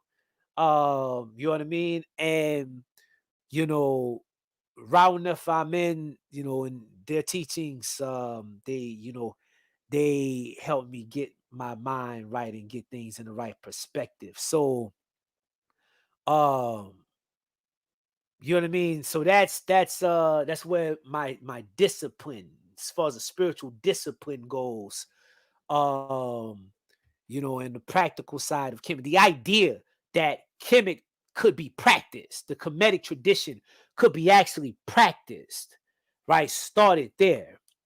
You know what I mean? Everybody was talking about it before that, you know? So um that's where the, you know, the idea that it could be practiced, but also in the process of reconstruction goes. Um, you know, the system in a certain set is a syncretic system, right? So there's, you know, things that were taken from the Vedic system, you know, of India, things that were taken from you know, the Taoist traditions of China, things that were taken from the Kabbalistic traditions of Judaism, right? Etc. and so on. And, you know, while, you know, the system was constructed in a way based on things that are practical and that work, you know, for the purposes of um, Pan-African nationalism, for the purpose of African liberation. I felt like, you know, as African people, we could not be fully liberated utilizing things that, you know, someone can look at us and say, "Oh, you got this from us," right? So, you know, on the other hand, right, the flip side of that, um, or along the same lines, I should say, at the same time, I'm reading and I'm studying, right, more, you know, in you know, other ATRs, getting into the Yoruba traditions, getting into you know, voodoo, getting into um, you know, Czar and, you know, uh the occult tradition, and getting into these things. And in my studies, in my journeys, in my research, you know, you know, one of the things that really struck me was like each of these traditions, they invoke the spirits in their own language, right? You know, in Yoruba, you know, they call on the Orisha using the Oriki, and they, you know, it's in the Yoruba language. They're not calling on Shango by saying Jesus, or they're not calling on Shango, right, by saying Krishna, you know, or Shiva or whatever, right? So I'm reading a book called The Fundamentals of the Yoruba Religion, Orisha Worship by Chief Farmer, and I'm looking at the beautiful hymns and prayers, and how they have a prayer for every occasion, and how all of these things are in the Yoruba language. And I'm like, yo, this is incredible. This is amazing. Where is this in Kemet? So I look over at my bookshelf and I look at the Pertim Hira, right? Um, I look at the, you know, the so-called Egyptian Book of the Dead, right? Which is a book on ancestral veneration, right? Um, it's a book of rituals that you perform on behalf of your ancestors. That's what it is. You know, so I looked at that and I picked it up, and for the first time after having that book for years, when I say years, I probably had that book for like 7, 8 years. You know what I'm saying? And, you know, if not longer, probably longer than that. And, you know, was finally reading it, and it clicked. The light bulb started going off, uh, you know, immediately, right? Oh, this hymn in the Persian Herald is used for birthing an ancestor shrine. This hymn is used for invoking an ancestor. This hymn, right, it started clicking. And, you know, I remember something from when I first started practicing way back. You know, Sebek said, maybe you should focus more on the language. And I didn't understand what he meant by then, because I'm like, you know, coming out of that NOI type of mindset, you know, when I first started teaching, you know, and it was like a we said focus more on the language. I was thinking, what am I going to say that Rauna Famin, Muwata Ashby, and all these folk never haven't already said? What am I going to say, right? So when he said focus on the language, I'm thinking, okay, is he saying to take what they said and say it in a way that's more easily understood? Because a lot of people that I met, even university professors, say that the book, Meduna Ter Volume 1, went over their heads, right? So maybe I was supposed to take that and then break it down and put it in a way that, you know what I mean? But no, that wasn't what he meant. And it wouldn't be until years later that it clicked. No, he meant focus on the actual language. So when I'm reading the Pertim Hira and I'm seeing and understanding the purpose of these rituals and these hymns, I made it my purpose to stop teaching for a time and to learn the language. And I took the time out, took a year or so to learn the language, right? And to really begin to explore the primary literature, the primary text, get into the pyramid text, get into the coffin text, right? Get into the Pertim Hira, being able to read these things and translate these things for myself to see what the ancestors said about the tradition for themselves, right? And the more I got into it, the more I'm like, yo, we got this thing all wrong, right? We don't have to look outside of Kemet and outside of Africa to reconstruct this tradition. We need to look in Kemet, look at the actual text, look in Africa, look at the related traditions, because the more I read, the more I saw Isese, right? The more I saw the Yoruba, the more I saw Voodoo, the more I saw the Dogon, the more I saw the Yakom, the more I read, the more I saw interior Africa and the diaspora. And it helped me understand the Kemetic tradition in a more authentic light, right? So after learning the language and exploring the text, doing an intense exploration of the primary literature, the good brother Rameri, right? My dear brother, my Zulu brother from hailing in South Africa, right? Shout out to Rameri and Nomande and Maati and Medu, right? My good brother called me one day out of the blue, said, pack a bag, Benu, we're going to Kemet. I said, bullshit. Right? I said, bullshit. I didn't believe him. He said, I'm serious. Like, pack a bag. I want you to look for a plane ticket, and, let me know. Send it to me. Let me know how much it costs. Right? And I found the worst ticket I could find. It was like, 30 something hours, right? I mean, I flew from New Orleans to Toronto, Canada, to Frankfurt, Germany to Cairo, right?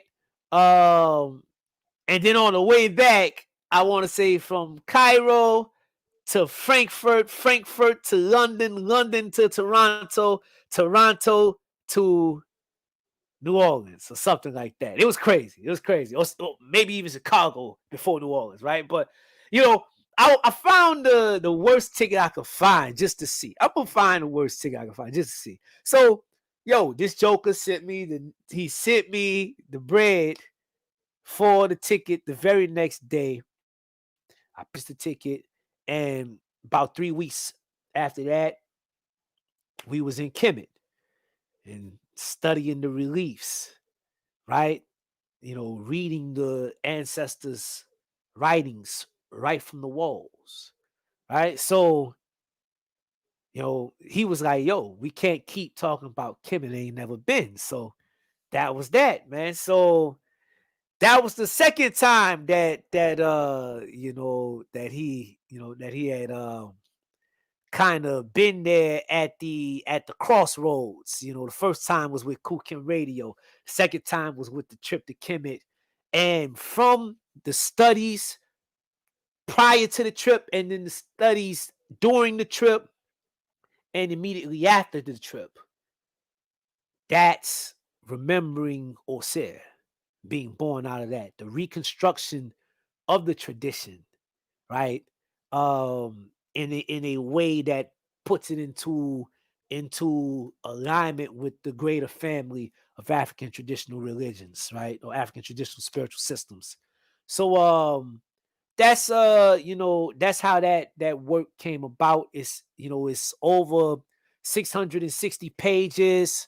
Um, you know, it took me like 4 or 5 years to write the book. You know what I mean? And you know, it's a book that in actuality, you know, it was 930 pages, but you know, Amazon Create Space said it was too much to print. So, you know, we had to condense it down to 600 plus pages.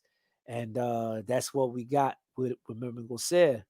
And, you know, we got a lot of work left to do in, you know, revitalizing and reconstructing the culture.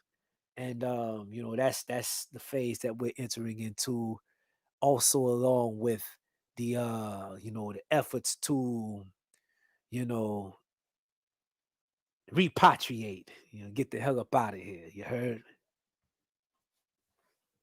All them books, though, right?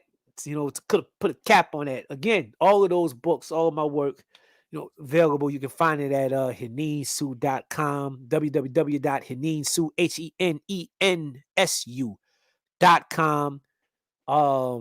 Also on Amazon.com and whatnot. But, you know, why give the European a piece when you can get it direct from the source?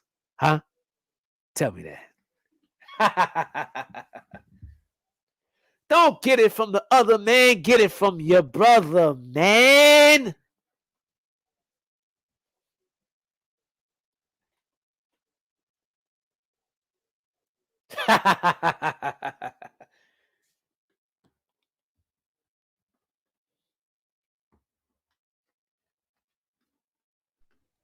And Sue, I definitely thank you for going back and highlighting and re-highlighting in regards to you, your works, the African liberation struggle, the African redemption struggle, and the organization, and you know, quote unquote, the penalties of leadership with us here today.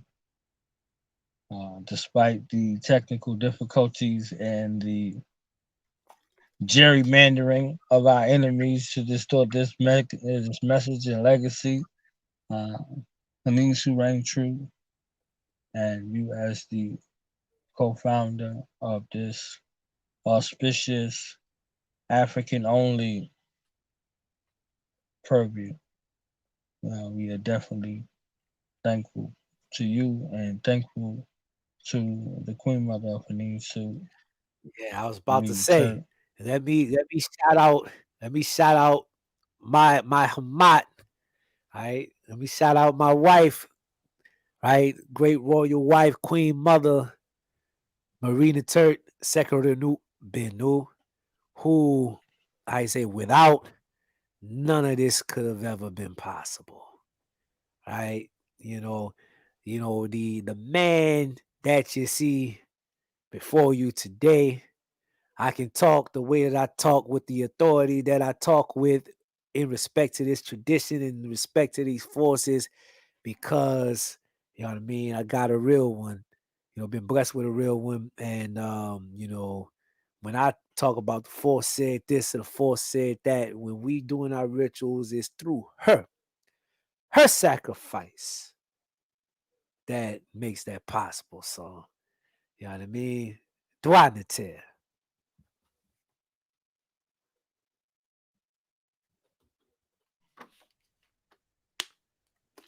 Queen Mother giving us sight beyond sight, through and through.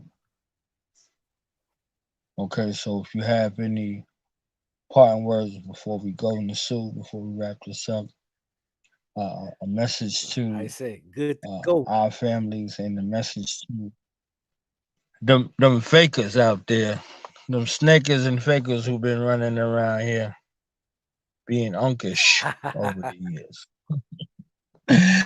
Being Hey, unkish and false flagging. to the snakers and fakers, keep snaking and faking. I'm saying, keep snaking and faking. They make something for that. They got something for that, right? To the family, to the real ones, I want to say, I thank you for tuning in. Thank you for your contributions, and keep support our brother, Knowledge Born Allah, right? It's an illustrious platform, Do the Knowledge Radio. This is the hardest working man in in the Pan-African, media industry. You heard? This is the hardest man in the business, in the game, right? So definitely support our brother in his labor of love.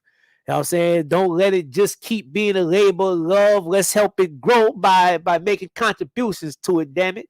Right? And we gotta start learning to put our money where our mouth is, you know what I mean? And making sacrifice to our ideals and our aims, goals, and objectives, right? So, you know what I mean? Want to say dua again to the family for tuning in. Thank you. Dua Sin Born for inviting us on the on the platform to top off this magnificent year, right, of 2020. And looking forward to what's to come as we go forward. Keep building, you know what I'm saying? Keep building and keep building, right? So I gotta say, Duanite and Synepti to the fam. You heard?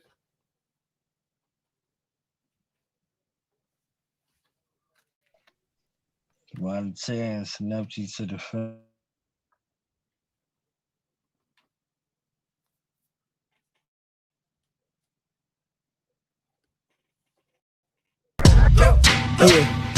Yeah. Now we gonna tell them. Night in front. We tell them like this, yo. I'm an African. I'm a African. I'm an African. I'm a African. Yeah, y'all like that? So no more. This man's mind is open. I'm an African. I'm a African. I'm an African. I'm a. Let's get back to the motive is best developed by recognizing the common enemy.